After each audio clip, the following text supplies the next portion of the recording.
একান্নবর্তী পরিবারের মেয়ে আমি। তো ডেফিনেটলি আমার যেটা স্ক্রিপ্টে সব থেকে বেশি নাড়া দিয়েছিল সেটা হচ্ছে ভাই বোনের সম্পর্ক, এবং এত ভালো সম্পর্ক কি করে বিচ্ছেদের দিকে যাচ্ছে। তো সেটাই আমাকে সব থেকে বেশি নাড়া দিয়েছিল, কারণ আমরা যদিও আমার নিজের ভাই বোন দিদি কেউই নেই, কিন্তু আমরা একসঙ্গে এতটাই,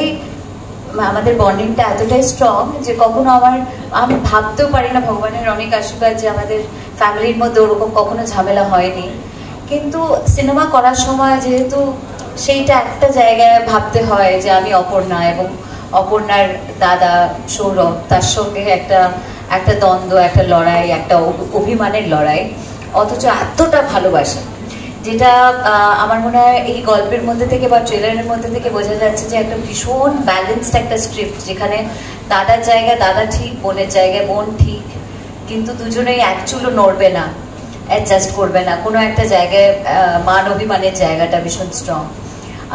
ভীষণ ভালো লেগেছিল গো, আমাকে নাড়া দিয়েছিল, অনেক অনেক জায়গায় কেঁদেছি, সত্যি সত্যি কেঁদেছি, কারণ আমি অপর্ণাকে মনের প্রাণে ফিল করছিলাম পুরো ছবি জুড়ে।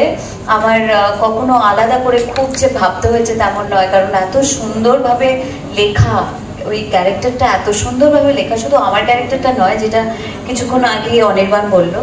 যে প্রত্যেকটা ক্যারেক্টার আমরা হয়তো আপাত দৃষ্টিতে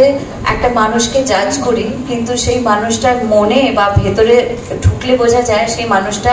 কতটা পেনের মধ্যে থেকে, বা কতটা বেদনা, তার কতটা দুঃখ, বা কোন জায়গায় তার একটা, যে কারণে আমার মনে হয় প্রথমবারই যখন আমাদের স্বার্থপরের পোস্টার রিলিজ হলো, তখনই একটা লেখা বেরিয়েছিল যে তুমি বলো স্বার্থপর, আমি বলি আত্মসম্মান। তো একটা আত্মসম্মানের জায়গায় ঘা খেয়েছে, আমার খুব ভালো লেগেছে গো। আমি মানে একটা দুটো লাইনে এখন অনেকের অনেক কথা বলার আছে, আমারও অনেক অনেক কথা বলার আছে, এখন এই ছোট কথার মধ্যে ঠিক মানে